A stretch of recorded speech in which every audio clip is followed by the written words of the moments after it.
Underrated, I think, right? I think properly rated. Properly rated? What about lox in general? Do you like lox on bagels? I don't. Not a lox big lox or salmon guy either. I don't like fish on my bagel. Can you say that? What you said is way worse than what I said. Oh, my God. My kids love it. My daughter loves the lox and the salmon on the bagels at all times. Yeah, I just don't like fish on bagels. All I want on a bagel, if it's not a bacon, egg, and cheese, is cream cheese.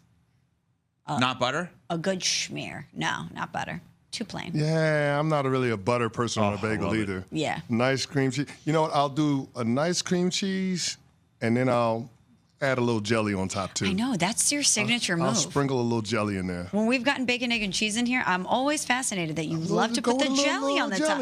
Savory with this. You always do this. Now I do it just to annoy her. I do it just to annoy her. It's great. You know, you can quote rappers, but don't you dare try to quote Beyonce in here, okay? That's a great point. It's a line you don't cross, a step you don't cross. It's a step you don't cross. Step you don't cross. By the way, 1 week and 1 day away from Cowboy Carter. Hello. The countdown is on. You'll be. I can't wait for your recap the next day. Not yet. What are you waiting on? I've ordered it. It has not arrived yet, and I'm very nervous about it. Because you got to try it on, make sure nothing needs to be altered, because you can't go there with something that doesn't fit right. So, Evan, you may not know this. CC does. I didn't hear what you asked. Is my outfit ready? Is the fit ready? The Beyonce concert outfit is. You have to have a specific outfit. His wife has gone. This is bigger than the Met Ball. You have no idea. This is bigger than the Met Gala. So your wife went to the Renaissance tour, right? Yes. So you know all about this. All the silver get up. Yeah. Oh yes. Yeah. So when I went to the Renaissance tour, I thought I had a good outfit. When I arrived to the arena in St. Louis, when I arrived to Enterprise Center, I was the most underdressed person there. Yeah. It was amazing how ornate the outfits were, how on theme they were. People go for it. And so me, Anita, and Lou, the three of us, our lovely hair and makeup team, we're going to Cowboy Carter, and we've been plotting our outfits for weeks. You're going for it. We are going for it big time. I like it. I'm very nervous. I like it. But it hasn't come to fruition yet. It hasn't arrived yet. So do you have a backup just in case? I do not. And that's probably what I'll be doing this weekend. That's the definition of going for it. Yeah. When you don't have a backup, listen. Just something to consider. So are the if Bengals going for it with Trey Hendrickson? Because they don't have a backup situation. They surely do not. I don't know what the hell the Cincinnati Bengals are doing.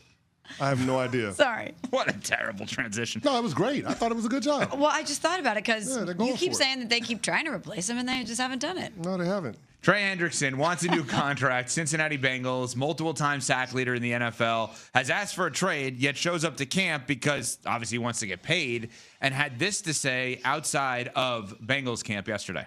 Well, I can raise a hypothetical with a hypothetical. I wouldn't be standing here with you if I got the deal in January, So to say I'm going to sit out or to say I'm not going to, what I can say is I'm very disappointed with the communication that's been had. I'm hoping it doesn't come to that. I mean, he has been pretty clear. He's very disappointed in the communication. He's not going to play until he gets a new deal here.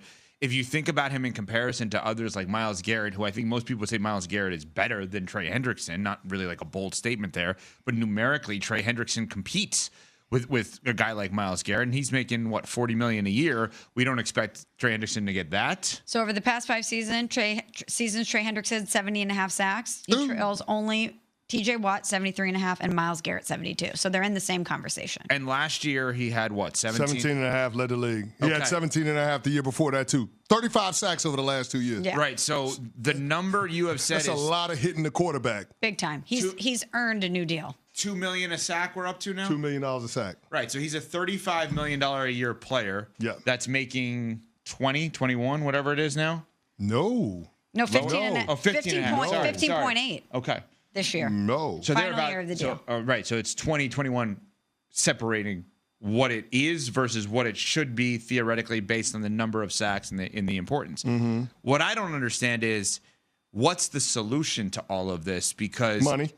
No, I get it. But meaning if Cincinnati's not going to give him the money, we're past the draft. So now you're in Joe Burrow's prime. Whatever you would get in return if you do trade him is not going to help your team this year unless you're going to take that pick and trade it somewhere else for somebody else. Oh, and Joe Burrow's prime when you just paid his 2 receivers as well. Right. So Cincinnati, to me, probably is sitting there just saying, well, he'll cave at some point. Yeah, they're trying to bully Trey Hendrickson into taking a deal that slots into their salary cap and all of the big money guys that they're allocating resources to. That's what they're trying to do.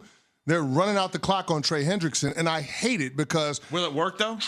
It could work because of Trey Hendrickson's ties to the community and the fact that he loves football. They're weaponizing those things against Trey Hendrickson, and I hate that. I hate that, Evan. I mean, this guy talks about his family being entrenched, his wife working at the VA, his kids being a part of the community. I hate that they're weaponizing the Cincinnati community against Trey Hendrickson. And then, oh, by the way, they're doing the same thing with football. They know how much this dude loves football. I mean, you talked about it from your days in South Florida, talking about covering Trey Hendrickson at FAU. This guy loves football. Mm-hmm. And here's the other thing that you appreciate about Trey Hendrickson. You don't hear from him. The only time you hear from Trey Hendrickson is when he's sacking quarterbacks on the field. So for him to take this step, it lets you know how egregious what the Cincinnati Bengals have done in terms of how they've handled him over the past couple of years. It lets you know how bad it is. They put a Band-Aid on his contract before the start of last season with the promise of being able to address it this offseason. I can promise you all this.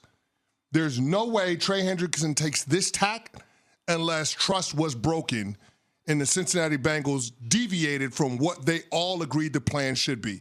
And that's the most disappointing part about all of this. It doesn't feel like it's going to end well for Trey Hendrickson. I just don't like when a franchise handles a guy like this that has been nothing but a model citizen for them since he came over from the New Orleans Saints. Yeah, so let's run through the checklist quickly. Most productive player at his position last year, third most over the past 5 years. As you just mentioned, CC, consummate professional, all-around good guy. What am I missing? He doesn't play wide receiver for Joe Burrow. What's the hang-up here? He doesn't play wide receiver for Joe Burrow. I think they're poorly built, and I think Joe Burrow is partially to blame. I mean, let's be real. Well, Trey Hendrickson's saying that he won't play this year under his current contract. So then Joe Burrow, get it done. Joe Burrow got the other two done.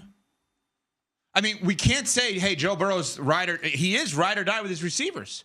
We know his influence. Get this one done then. We're on Sportsmanlike, presented by Progressive. Xin chào tất cả mọi người đã quay trở lại với kênh của mình. Ngày hôm nay mình sẽ tiếp tục hướng dẫn các bạn tụ tượng. Tượng hôm nay của mình sẽ có tiêu đề là xe ga. Các bạn hôm nay tượng của mình là xe số. Bây giờ mình sẽ bắt đầu tô nhá. Em chấm gọi là em đi ăn gỗ, em chỉ thấy em Phong nhà em đẹp. Em anh Mạnh với anh Hùng nhà em đẹp thôi. Em chả nhìn ưng ai cả. Anh Hùng đẹp mà đúng không? Mù. Ai? Hùng nào anh biết được hùng nào em? Hùng nào em anh biết được. Anh có gọi nhà em luôn mà đâu. Có em. Biết rồi. Ở đấy nhắc đến Hùng mới nhớ. Hùng chưa? Thằng áo đá mà lần trước ngồi đây mua kênh đó. Đấy.